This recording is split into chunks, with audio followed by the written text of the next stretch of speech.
नमस्कार। Super India news TV में आपका स्वागत है। मैं हूं राजेश आर्य।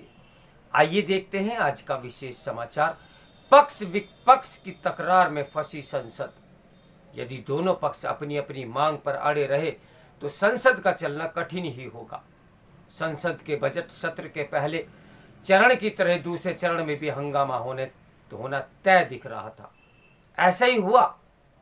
इस बार विचित्र यह है कि विपक्ष के साथ सत्ता पक्ष भी हंगामा कर रहा है। राहुल गांधी ने पिछले दिनों अपनी ब्रिटेन यात्रा के दौरान भारतीय लोकतंत्र पर जो अवांछित टिप्पणी की, उन्हें लेकर सत्ता पक्ष उनसे माफी की मांग कर रहा है।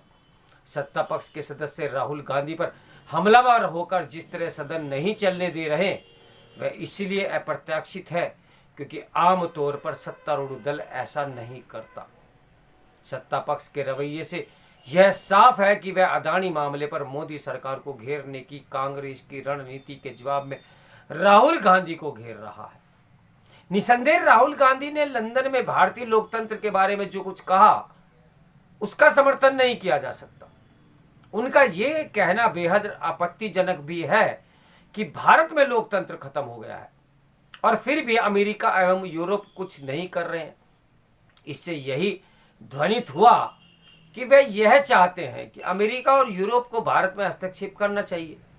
इस संसद के तौर पर यानी कि सांसद के तौर पर राहुल की ओर से ली गई उस शपथ का भी उल्लंघन है जिसके तहत देश की एकता और अखंडता अक्षुण्ण रखने का वचन लिया जाता है।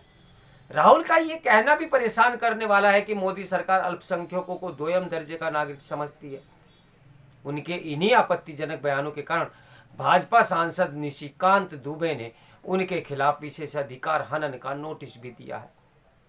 निशिकांत दुबे यह भी मांग कर रहे हैं कि राहुल गांधी के आपत्तिजनक बयानों के कारण उनकी सदस्यता निलंबित की जाए। भाजपा के अन्य नेताओं के साथ पार्टी अध्यक्ष जेपी नड्डा ने भी राहुल गांधी पर अपनी राजनीतिक हमले और तेज कर दिए। इसके जवाब में कांग्रेस जहां अदानी मामले की जांच जेपीसी से कराने पर अड़ गई है, वहीं वह प्रधानमंत्री के खिलाफ विशेषाधिकार हनन का नोटिस लेकर भी आ गई है।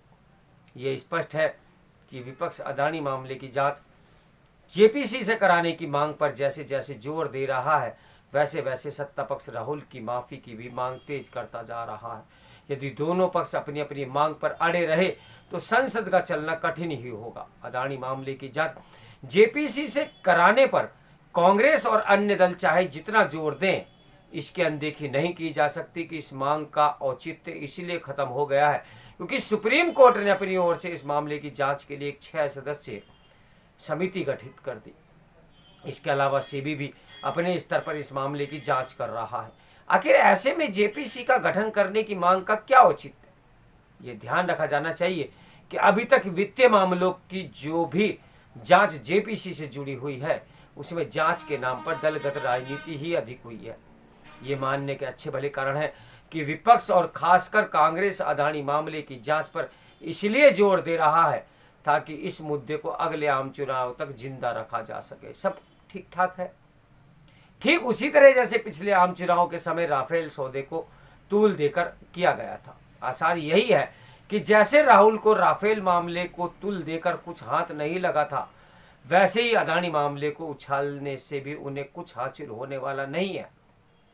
अदानी समूह को लेकर अमेरिकी रिसर्च फर्म हिंडनबर्ग की रिपोर्ट उस समय आई थी जब पूर्वोत्तर के 3 राज्यों में विधानसभा चुनाव हो रहे थे। कांग्रेस ने इस रिपोर्ट को खूब उछाला, लेकिन उसे कोई चुनावी लाभ नहीं मिला। कांग्रेस और कुछ विपक्षी दल विभिन्न नेताओं के खिलाफ ईडी और सीबीआई की जांच को भी तुल दे रहे हैं। इसे लेकर विपक्षी दलों की ओर से ईडी दफ्तर तक जो मार्च निकालने की कोशिश की गई, उसमें तृणमूल कांग्रेस और एनसीपी ने भाग नहीं लिया। स्पष्ट है कि इस मुद्दे पर विपक्ष में एका नहीं। इसके पहले मनीष सिसोदिया के मामले में जो चिट्ठी लिखी गई थी, उसमें केवल 8 दलों के नेताओं ने हस्ताक्षर किए थे। विपक्षी कुछ भी कहें, जो नेता घपले घोटालों के आरोपों से घिरे हुए हैं, उन्हें पाक साफ नहीं कहा जा सकता। चूंकि इन नेताओं को अदालतों से भी राहत नहीं मिल रही, इसलिए विपक्षी दल जनता को यह संदेश देने में सफल नहीं हो पा रहे कि केंद्रीय जांच एजेंसियों का दुरुपयोग किया जा रहा है। आखिर जनता ये कैसे भूल सकती है कि घपले घोटालों के आरोपों से घिरे कई नेताओं अथवा उनके करीबियों के ठिकानों पर छापेमारी के दौरान अकूत संपत्ति होने के दस्तावेज मिले हैं। इससे भी इनकार नहीं किया जा सकता कि सरकारी तंत्र में भ्रष्टाचार है और इसका कारण भ्रष्ट नेता और नौकरशाह हैं। जब तक राजनीतिक भ्रष्टाचार है तब तक केंद्रीय जांच एजेंसियों को सक्रिय रहना चाहिए। हाँ, यह अवश्य नहीं कहा जा सकता कि राजनीतिक भ्रष्टाचार केवल विपक्षी दलों द्वारा शासित राज्यों में ही है। अदानी मामलों की जांच जेपीसी से कराने की विपक्ष की मांग और राहुल गांधी की माफी की सत्ता पक्ष की मांग का नतीजा कुछ भी हो, बजट सत्र का सही तरीके से चलना मुश्किल दिख रहा है। राहुल गांधी के तेवरों से ये साफ है कि वे इस पर जोर देना चाहते हैं कि संसद में उन्हें बोलने नहीं दिया जा रहा। लेकिन अभी सभी को पता है कि बजट सत्र के पहले चरण में वे बोले थे और खूब बोले थे। उनका यह कहना राजनीतिक बयान ही अधिक है कि संसद में उनका माइक बंद कर दिया जाता है। संसद में बोलने के कुछ तौर तरीके हैं और हर किसी को उसका पालन करना होगा। लेकिन ऐसा लगता है कि विधिवत तरीके से संसद चलने देने में किसी की रुचि नहीं। संसद सही तरीके से तभी चल सकती है जब सदन चलाने संबंधी नियम कानूनों का पालन किया जाएगा। अब जब गृह मंत्री यह कह रहे हैं कि विपक्ष बातचीत के लिए आगे आए तो गतिरोध दूर हो सकता है, तब फिर ऐसा करना ही चाहिए, क्योंकि संसद चलाने का यही एक उपाय है। देखते हैं आगे आगे क्या होता है। तो मेरे साथ बने रहे सुपर इंडिया न्यूज़ टीवी की ब्रेकिंग न्यूज के लिए। नमस्कार, मैं हूं राजेश आर्य।